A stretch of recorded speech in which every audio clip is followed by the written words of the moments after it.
Here in New York tonight, there is already a state of emergency. Authorities are scrambling to keep more than 8 million people safe here. And look at this live picture tonight, just one of the many subway entrances in New York. This one in Times Square, where the subway will shut down in about 20 minutes from now throughout this storm, shut down for good. The last passengers getting on to get home right now. Right there, weekend anchor Dan Harris out across the city all day today. Dan, right there in Times Square, looks pretty empty. It does. David, good evening to you from the crossroads of the world, where they are right now essentially in the process of shutting this place down.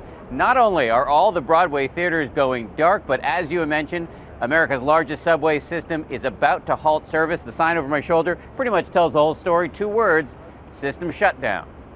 Tonight in the city that normally never sleeps, not only are they shutting down the subways and all the Broadway shows, but they're also taping up the windows at department stores, canceling tomorrow's classes in all public schools, and ordering 375,000 people to evacuate low-lying areas. If you don't evacuate, you're just putting your own life in. You're not just putting your own life in danger. You are also endangering the lives of our first responders who may have to come in and rescue you. The mayor also warning people who live in high-rises to stay away from the windows, which could be blown out by flying debris.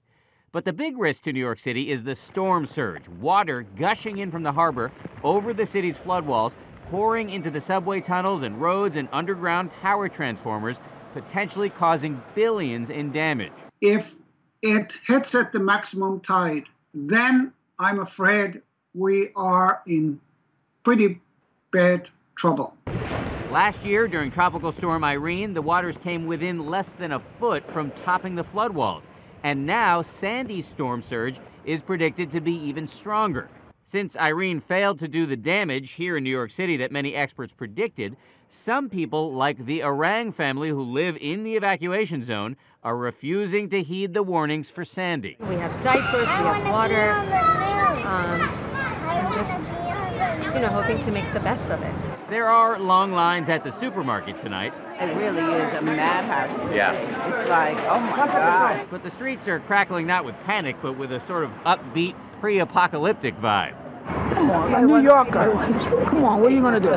What are you going to panic? We're New Yorkers. Hard not to enjoy her spirit. One last piece of news from here in New York City, David. The stock market, the New York Stock Exchange, just announced that it will be closed tomorrow. They're worried about keeping the power on all day long. David? Love the resilience of that New Yorker there, and of Dan Harris, who's been out there all day since Good Morning America. Dan, thank you.